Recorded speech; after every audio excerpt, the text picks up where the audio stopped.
Hola a todos, gracias por acompañarnos una vez más en este espacio que nos permite entregar información de los hechos más destacados de la Universidad Nacional y de la Educación Superior. Precisamente la financiación de la educación superior es un asunto que reviste de grandes complejidades, no solamente a nivel presupuestal, sino porque requiere voluntad política y una organización institucional sólida que permita que los sectores más vulnerables del país puedan acceder al sistema educativo de calidad. Para cumplir con este objetivo se requiere una transformación profunda del sistema, de la forma en que se financia el sistema de educación en el país, además de un diálogo con diferentes sectores sociales que garanticen una sostenibilidad a largo plazo y que el aumento de la cobertura sea un aumento con calidad. Por esta razón, la UNAL viene trabajando con los vicerrectores financieros y con gerentes del SUBE en una propuesta que garantice la sostenibilidad económica del sistema universitario estatal. Para conocer esta propuesta y el alcance de las mismas, nos acompaña nuevamente en este programa el profesor Carlos Alberto Garzón Gaitán. Él es el director nacional de Planeación y Estadística. Bienvenido, profe. Muchas gracias. Profesor, antes de iniciar explicando en qué consiste esta propuesta, yo le invito a que hagamos un contexto porque normalmente cuando hablamos de los problemas financieros del sistema universitario estatal nos reducimos la discusión a que esto depende de la Ley 30, que allí nacen las dificultades de la universidad. Yo quería preguntarle, ¿esto es cierto? ¿O en algún momento de la historia la Ley 30 fue un logro histórico del sistema universitario estatal? En mi opinión, la Ley 30 sí fue un logro histórico, fue de iniciativa parlamentaria, permitió organizar el sistema de educación superior en su conjunto, definió los roles de cada nivel, de cada institución, le dio la potestad a la Universidad Nacional de Colombia de tener su régimen especial y sobre todo estableció un modelo de financiación que en su momento fue un avance porque antes de la Ley 30 cada rectoría tenía que negociar con el Ministerio de Hacienda y los entes territoriales su apropiación presupuestal. Entonces define un modelo estandarizado de financiación que se resume en mantener como mínimo una apropiación equivalente a pesos constantes de la vigencia anterior el presupuesto de cada universidad. Esto fue un avance, como les digo, y resalto el como mínimo porque el error es que finalmente se convirtió en el mínimo y no el como mínimo, pero sí ayudó la norma a establecer, como les digo, unas reglas del juego estables para poder gestionar administrativamente las instituciones. Por otro lado, creó el SUBE, el CNA y todos los organismos clave de constitución del sistema en su conjunto. Entonces, yo la veo como un gran avance, solo que se estabilizó y no reconoció los cambios que vinieron después en el sistema. Efectivamente, profe, pues según lo que usted me explica, sí fue un logro y ha permitido esa organización, pero ¿en qué momento se convirtió o en qué momento dejó de ser importante y beneficiosa para el sistema universitario estatal? Cuéntenos un poco de esto. Sí, realmente el sistema cambió en su médula. En lo misional se fomentó y creció muchísimo la actividad de investigación, creció la internacionalización de las universidades, se generan flujos de estudiantes y profesores a nivel mundial, nacional y en cada ciudad. Las demandas de bienestar también han venido creciendo porque cada vez se vincula al sector público población más vulnerable y especialmente el tema de cobertura.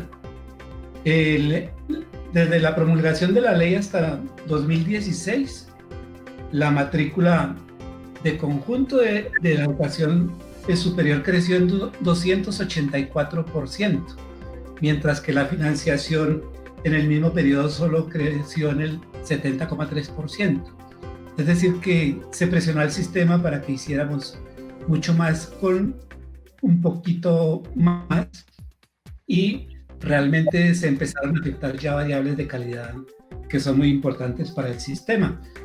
Para darles una cifra más precisa, al comienzo del 93 se transfería a cada institución más o menos 10.825.000 pesos por estudiante año, y en este momento eso realmente se redujo a 4.785.000. Es decir, que la apropiación per cápita se redujo en más del 50%. De acuerdo, profe. Desde hace varios años se venía hablando del desequilibrio en la financiación de las universidades públicas en el país. Yo le quería preguntar, profe, ¿existe entonces una primacía de lo privado sobre lo público en este caso?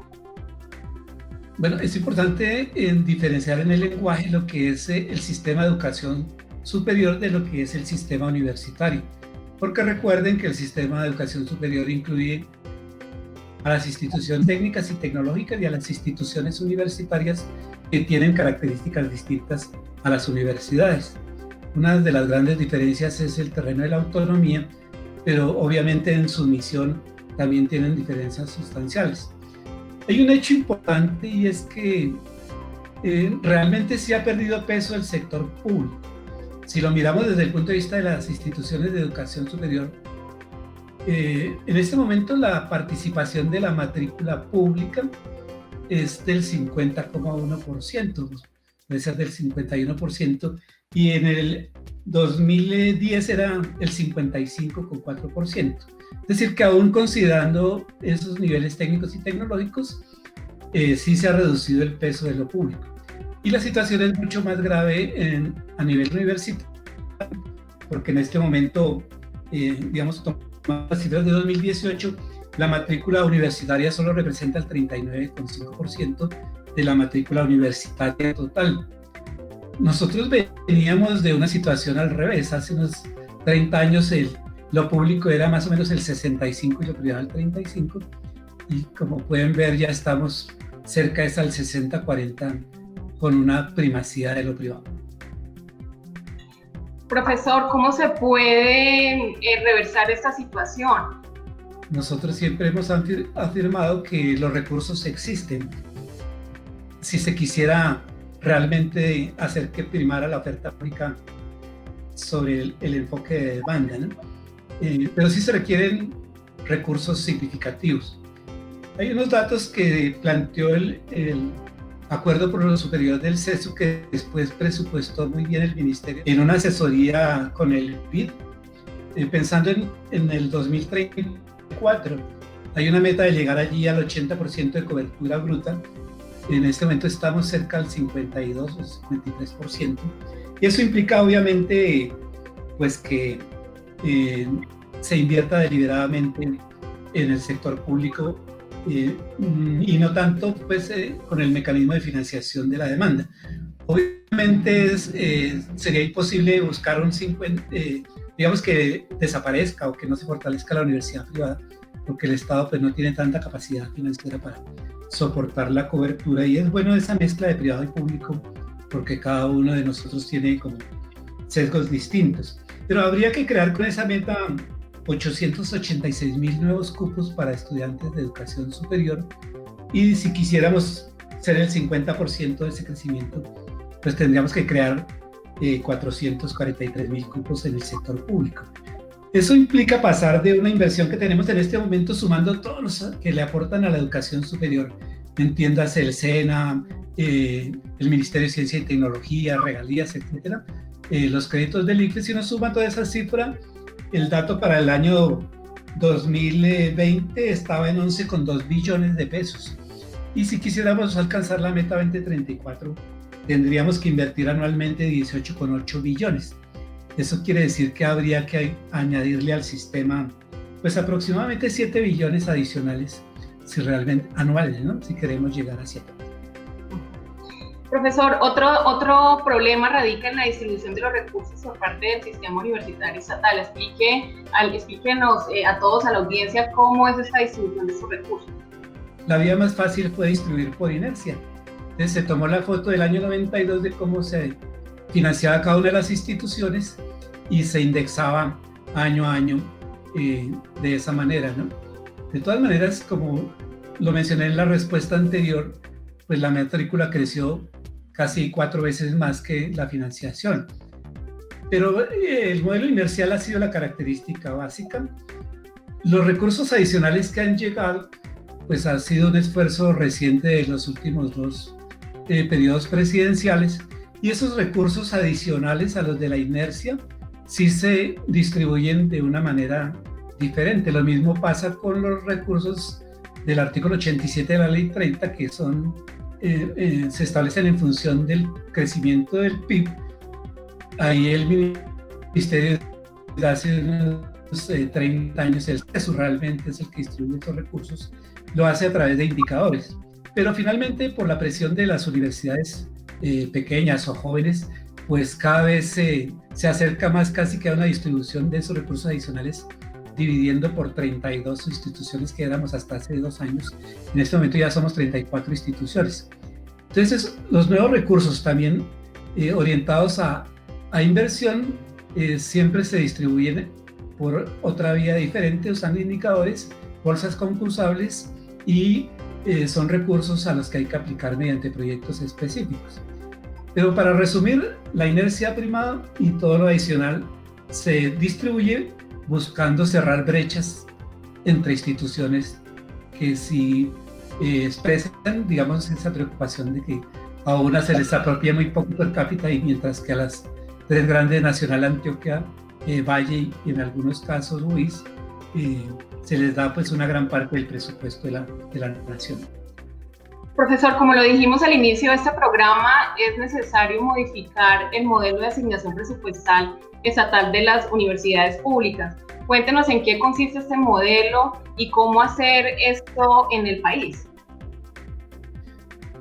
Sí, en los últimos esfuerzos que hemos hecho de ajustar la distribución, lo que se ha aplicado es un conjunto de indicadores que son complejos y que todavía no se tiene un acuerdo pleno sobre algunas variables clave de esos indicadores que permita como reconocer la complejidad de cada institución y su impronta, ¿no?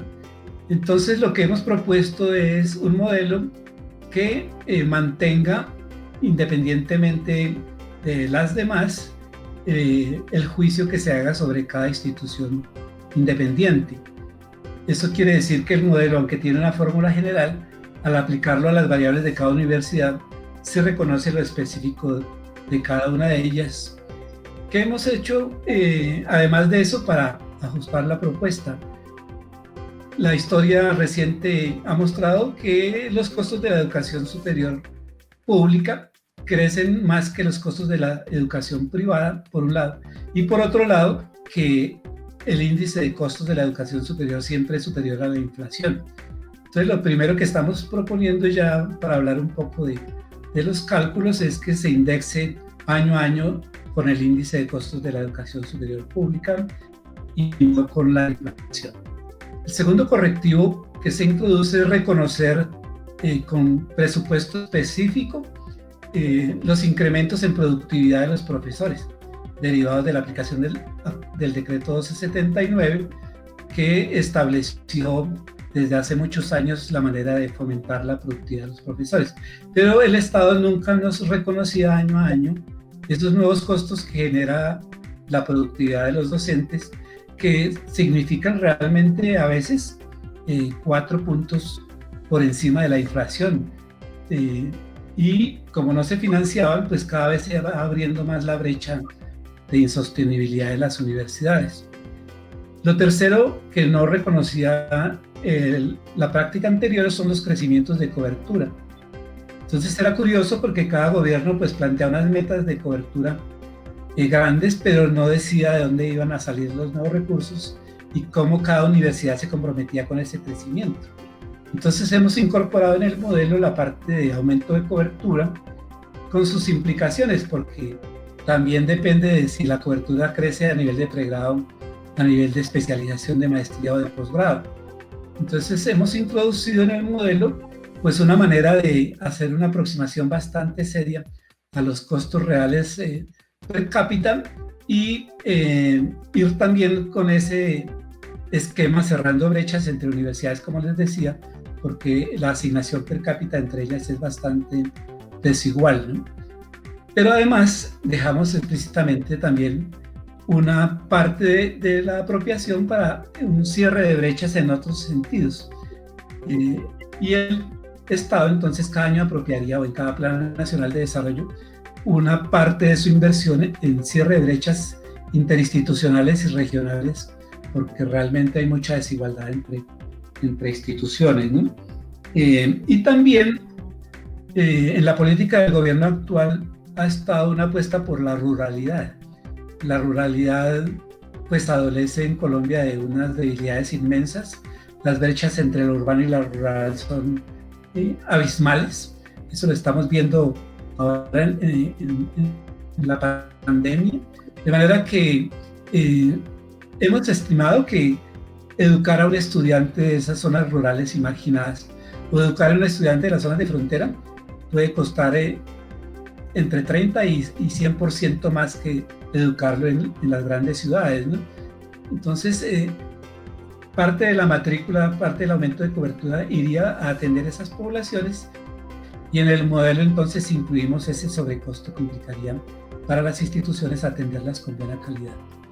Para darles un ejemplo, a la Universidad Nacional le cuesta lo mismo financiar el acceso a Internet en Leticia, para una población muy pequeña, le cuesta lo mismo que atender a todos los estudiantes y profesores y trabajadores de la sede de Bogotá, porque llegar a esas zonas donde no hay fibra óptica es bastante costoso. Entonces, pues cada universidad obviamente tendría que avanzar en hacer un costeo detallado de sus procesos, pero creo que el sistema lo amerita y bueno, incorporar todas esas variables es lo que garantiza que no estemos modificando el modelo permanentemente, ¿no? Es algo que creemos realmente avanza pues en la solución al problema.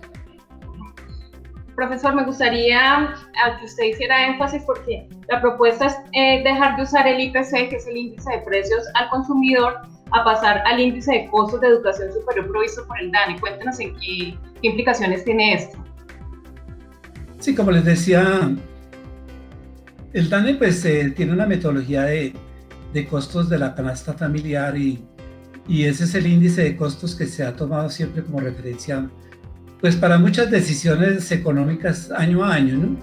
El aumento de las pensiones, digamos, los costos de muchos de los servicios que presta el Estado se basan en ese incremento del índice de costos de la canasta familiar en su conjunto. Pero cada sector económico también tiene su propio índice de costos, ¿no? No crece lo mismo los costos de la construcción en Colombia que la educación.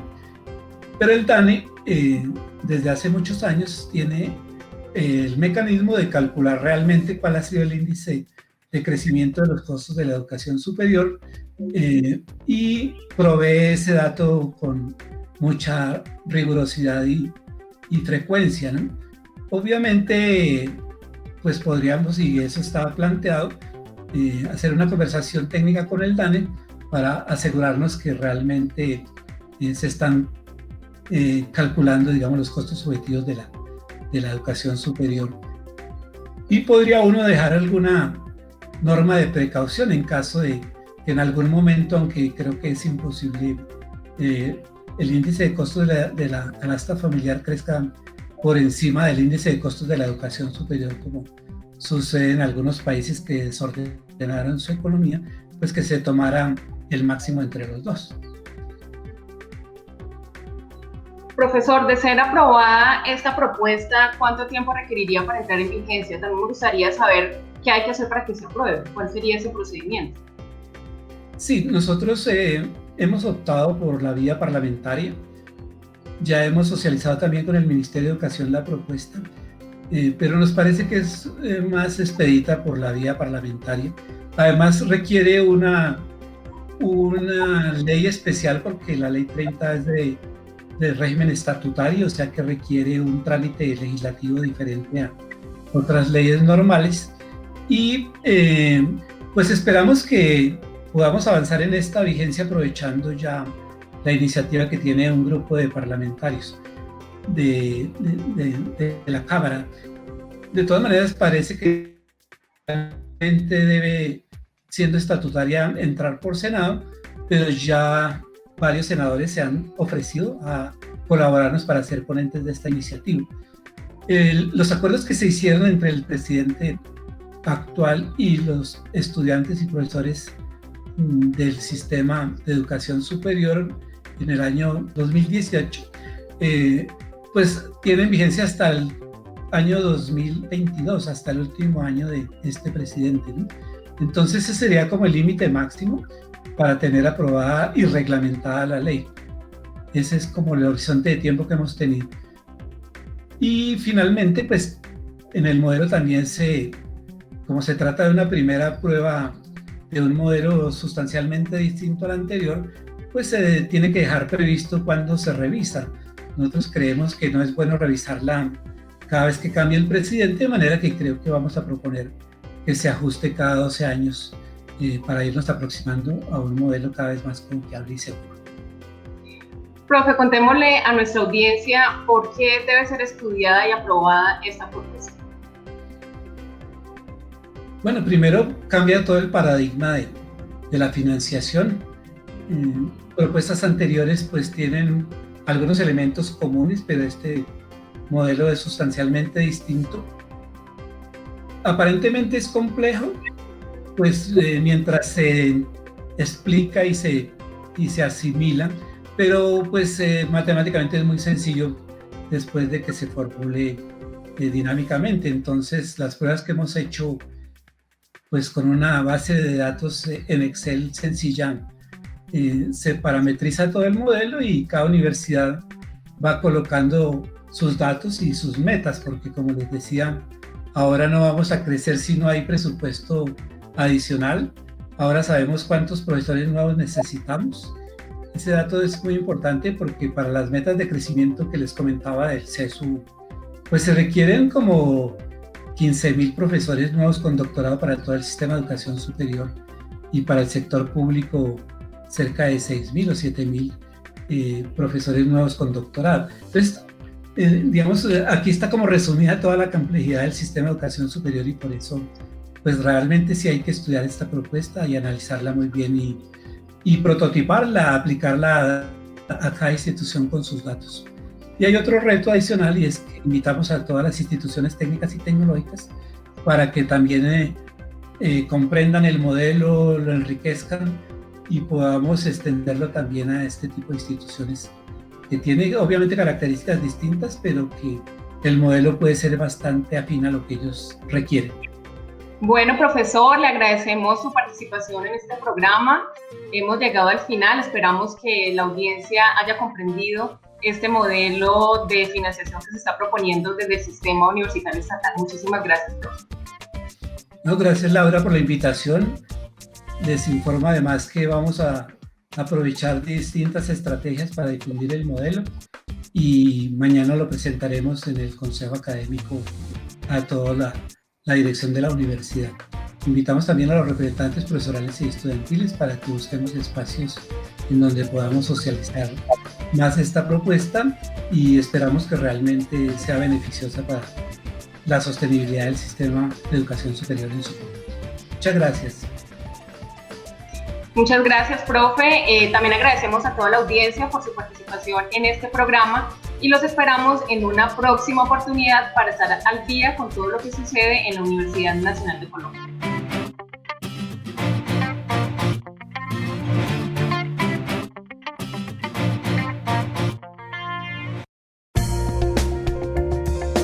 Universidad Nacional de Colombia, proyecto cultural, científico y colectivo de Nación.